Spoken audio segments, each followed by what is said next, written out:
Hello everyone.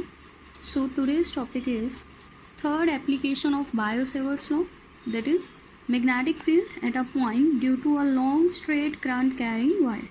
अब हम देखेंगे long straight current carrying wire के लिए मैग्नेटिक फील्ड का क्या एक्सप्रेशन आता है किसी भी पॉइंट पर. Okay, so for that consider a long straight wire A B carrying current I and let P be the observation point at a distance E from the center of wire O. So हम diagram से देखते हैं इसे. See, this is the long straight current carrying wire and as you know choice of origin is arbitrary. So हम इस wire का reference point O means origin यहाँ मान रहे हैं. ठीक है, एंड हमारा ऑब्जर्वेशन पॉइंट इस पॉइंट O से कितने डिस्टेंस पर है, ए डिस्टेंस पर. ठीक है, तो हम ड्रॉ कर लेते हैं. See here, this is P observation point at a distance a from centre of the wire O. अब हम क्या करेंगे, करंट एलिमेंट कंसीडर करेंगे. सो लेट ओ पॉइंट से मीन्स रेफरेंस पॉइंट से एल डिस्टेंस पर हम करंट एलिमेंट कंसीडर कर रहे हैं यहाँ. ठीक है, आप यहाँ भी कंसीडर कर सकते थे. तो ये है हमारा करंट एलिमेंट डी एल. अब आपको पता है करंट एलिमेंट और ऑब्जर्वेशन पॉइंट में कितना डिस्टेंस होता है आर. सो हम इसे ज्वाइन करेंगे एंड ऑब्जर्वेशन पॉइंट का डिस्टेंस लिखेंगे आर.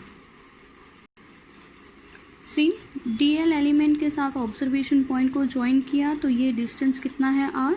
एंड लेट ये जो एंगल बन रहा है ये फाई है एंड हमें पता है डी एल एंड आर में कितना एंगल बनता है, theta. So this is theta and this angle is 90 degree. Okay, so D l element के कारण इस ऑब्जर्वेशन पॉइंट पी पर मैग्नेटिक फील्ड कितनी होगी, डी बी, एंड उसे हम लिख सकते हैं according to Biot Savart's law. So d B is equal to mu naught by 4 pi I d l sine theta by r square. Let this equation be 1. ठीक है, ये हमने बायो-सेवर्ट्स लॉ से लिखा. अब इस डेरिवेशन में हमें क्या करना है, हमें 3 फैक्टर्स की वैल्यूज़ फाइंड करनी है इस फर्स्ट इक्वेशन में. कौन से 3 फैक्टर्स होंगे, वो d l, sine theta and r. हमें इन तीनों फैक्टर्स की वैल्यू फाइंड करनी है डायग्राम से और इस इक्वेशन नंबर 1 में पुट करनी है. इन तीनों फैक्टर्स की वैल्यू फाइंड करने का मेथड क्या है या स्टेप्स क्या है. सी, मैंने यहाँ स्टेप्स लिखे हैं. Steps is sine, cosine and tangent. हम साइन लगाएंगे, कोसाइन यूज़ करेंगे एंड टेंजेंट यूज़ करेंगे. साइन हम यूज़ करेंगे थीटा पर ताकि हमारे पास साइन थीटा की वैल्यू आ जाए. कोस हम अप्लाई करेंगे फाई पर एंड कोस फाई से हम आर की वैल्यू निकाल लेंगे. एंड टैन हम अप्लाई करेंगे फाई पर एंड टैन फाई से हम इस डी एल की वैल्यू निकाल लेंगे. अगेन स्टेप्स क्या है, 3 स्टेप्स है, sine, cosine and tangent. Sine हम यूज़ करेंगे साइन थीटा फाइंड करने के लिए. कोस हम फाई पर अप्लाई करेंगे एंड इससे हम वैल्यू फाइंड करेंगे आर की. एंड टैन भी हम फाई पर अप्लाई करेंगे एंड इससे हम वैल्यू फाइंड करेंगे डी एल की. ओके, सो हम फर्स्ट साइन थीटा की वैल्यू फाइंड करेंगे. तो उसके लिए हमें डायग्राम से देखना होगा. सी, इस राइट एंगल ट्राइंगल में अगर हम देखें ओ पी डी में तो हमें पता है sum of 3 angles of our triangle is 180 degree means theta plus phi and third angle है 90 डिग्री. सो इन तीनों का सम किसके इक्वल होता है, 180 डिग्री. सो हम पहले वो लिखेंगे. See, from figure I have written theta plus phi plus 90 degree is equal to 180 degree. अगर इस 90 डिग्री को हम दूसरी साइड ले जाएं तो हमारे पास वैल्यू क्या आएगी, theta plus phi is equal to 90 degree. यहाँ से हम थीटा निकाल लेंगे. Theta is equal to 90 minus 5. हमें साइन थीटा चाहिए तो थीटा है हमारे पास. So taking sine on both sides, so sine of theta is equal to sine of 90 minus 5. So sine theta की वैल्यू क्या आएगी, साइन 90 माइनस 5 वो क्या होता है, कॉस 5. ठीक है, तो साइन थीटा की वैल्यू क्या आई, cos 5. So let this be equation number 2. हमने क्या किया, साइन थीटा की वैल्यू फाइंड कर ली डायग्राम से. क्या लगाई, प्रॉपर्टी कि sum of 3 angles of a triangle is equal to 180 degree. तो वही प्रॉपर्टी से हमने साइन थीटा निकाला और वैल्यू क्या आई, कॉस 5. ओके, सो नाउ हम सेकंड स्टेप यूज़ करेंगे. तो सेकंड स्टेप क्या था, कोस 5. सी इस राइट एंगल ट्राइंगल में ओ पी डी में हम यहाँ cos फाई अप्लाई करेंगे।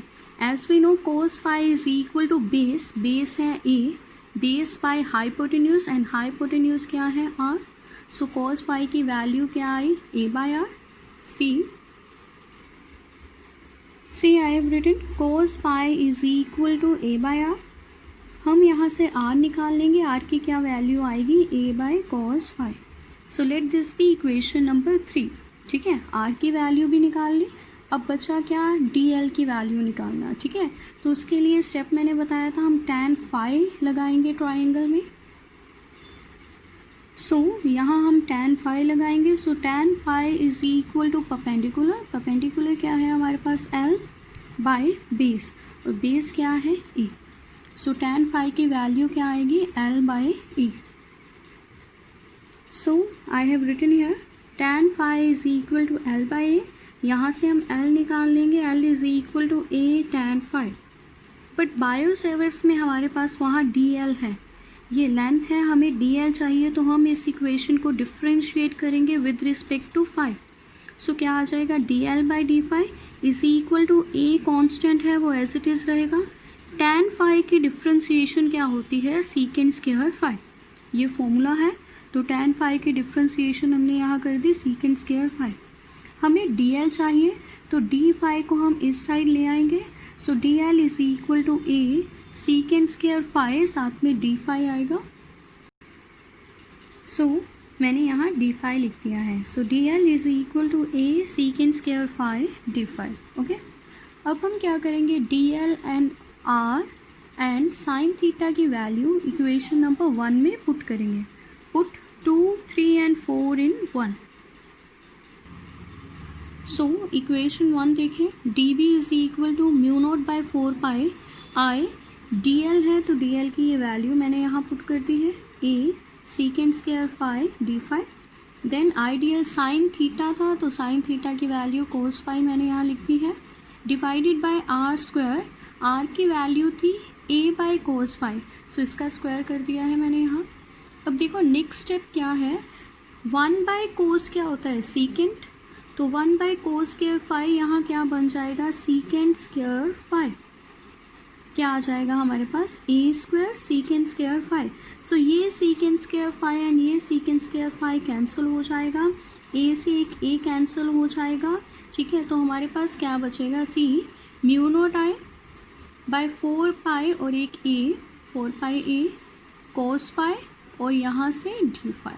ओके, ये हमारे पास स्मॉल मैग्नेटिक फील्ड का एक्सप्रेशन है at point P dl element के कारण। अब हमें टोटल मैग्नेटिक फील्ड फाइंड करनी है, तो हम इसे क्या करेंगे इंटीग्रेट। इंटीग्रेशन के लिए अब हम लिमिट्स यहाँ स्पेसिफाई करेंगे। Total magnetic field is given by integrating above equation. Above equation में हमारे पास वैल्यू है dB की, उसे इंटेग्रेट करेंगे within the limits -φ1 to φ2। ये लिमिट्स कैसे आई सी, यहाँ पे देखो ये हमारे पास स्ट्रेट वायर है। हम मान लेंगे कि जो ऑब्जर्वेशन पॉइंट P है वो वायर के एंड्स के साथ कितना एंगल बना रहा है φ1 एंड φ2। लोअर एंड के साथ φ1, अपर एंड के साथ φ2। सिंस मैंने बताया था choice of origin is arbitrary, ये ओ पॉइंट को हम ओरिजिन मान सकते हैं। एंड हमें पता है ओरिजिन के नीचे वर्टिकल एक्सिस पे वैल्यू क्या होती है नेगेटिव। तो देखो मैंने जो एंगल लिया है φ1 वो नेगेटिव लिया है -φ1, एंड ओरिजिन के ऊपर वैल्यू पॉजिटिव होती है तो φ2 को पॉजिटिव लिया है। हम dB को इंटेग्रेट करेंगे from the limits -φ1 to φ2। Total magnetic field B is equal to integration of dB from -φ1 to φ2। dB की value mu naught by 4 pi I by A cos phi d phi. ठीक है, और limits -φ1 to φ2। ठीक है, and यहाँ पर जो constant है, कांस्टेंट टर्म्स हम इंटीग्रेशन के बाहर ले आएंगे। B is equal to mu not I by 4 pi ए।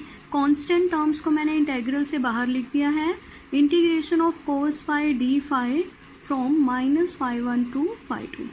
अब ये term as it is cos की इंटीग्रेशन आपको पता है साइन फाई होती है एंड क्लोज ब्रैकेट और लिमिट्स को हम यहाँ लिखते हैं lower limit -φ1 upper limit is φ2।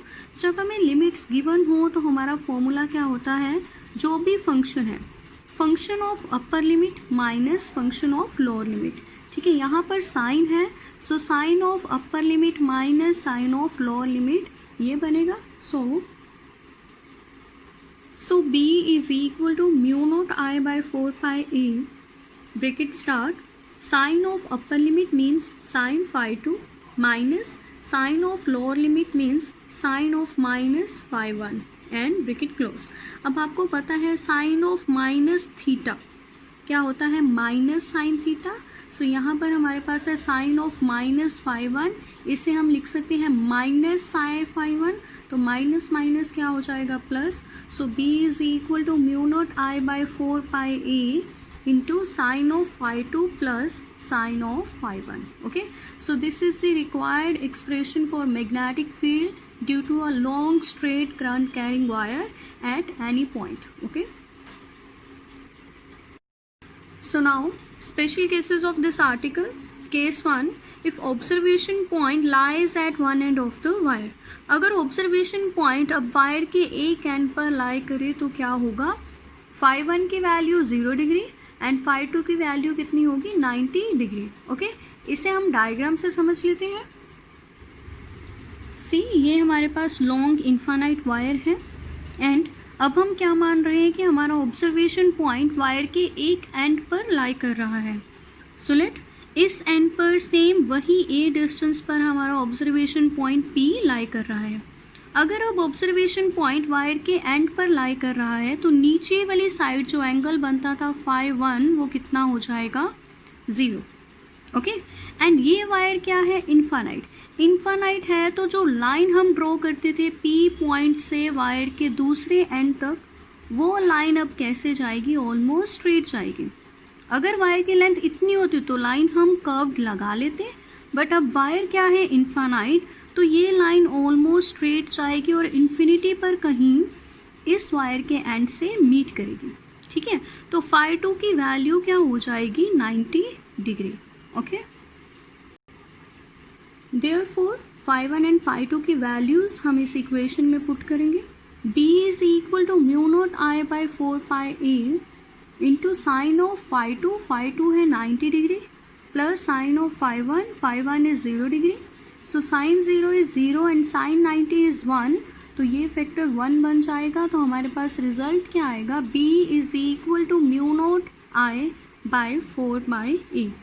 सो ये है हमारा फर्स्ट स्पेशल केस का result. Okay, second case, if wire is infinitely long. अब अगर वायर इन्फानाइटली लॉन्ग है और हमारा ऑब्जर्वेशन पॉइंट वही रेफरेंस पॉइंट O से A डिस्टेंस पर है, मीन्स वायर के सेंटर में लाई कर रहा है, इस केस में φ1 एंड φ2 की वैल्यू क्या हो जाएगी 90 डिग्री। तो इसे हम डायग्राम से समझते हैं पहले। सी, ये हमारे पास लॉन्ग इन्फानाइट वायर है एंड O क्या है, हमारा रेफरेंस पॉइंट, एंड O से A डिस्टेंस पर हमारा क्या है, ऑब्जर्वेशन पॉइंट P। अब देखो ये वायर इन्फानाइटली लॉन्ग है तो एंगल φ1 एंड φ2 के लिए जो हम लाइन ड्रॉ करेंगे P पॉइंट से, वो इन वायर के एंड्स को इन्फिनिटी पर जाकर मीट करेगी। तो वो लाइन ऑलमोस्ट यहाँ से स्ट्रेट जाएगी एंड इन्फिनिटी पर एंड्स को मीट करेगी। तो φ1 एंड φ2 क्या हो जाएंगे 90 डिग्री। ओके, सो यहाँ हम वैल्यूज पुट करेंगे। b is equal to μ0I/4πa sine 90 plus sine 90, sine 90 is 1, so 1 plus 1, यहाँ 2 आएगा एंड 2 को 4 के साथ हम कैंसिल करेंगे तो क्या वैल्यू आएगी, b is equal to μ0I/2πa। Okay, so this is the required expression. So now graphical representation. अभी ऊपर के रिजल्ट में हमने देखा b is inversely proportional to a। A क्या है, ऑब्जर्वेशन पॉइंट का डिस्टेंस। तो हमें पता है जब दो फैक्टर्स इन्वर्सली प्रोपोर्शनल हो तो उनका ग्राफिकल रिप्रेजेंटेशन कैसा होता है, हाइपरबोला। ओके, सो हम ड्रॉ कर देंगे। See, along X axis A लिया है मैंने ऑब्जर्वेशन पॉइंट का distance along Y axis magnetic field ली है, तो ग्राफिकल रिप्रेजेंटेशन क्या होगी, हाइपरबोला। सिंस ये स्ट्रेट वायर है तो स्ट्रेट वायर के लिए बायो-सेवर्ट्स लॉ के लेक्चर में मैंने बताया था मैग्नेटिक फील्ड का नेचर क्या होगा, कंसेंट्रिक सर्कल्स। एंड डायरेक्शन कैसे फाइंड करेंगे, राइट हैंड थंब रूल से। Okay, so thank you.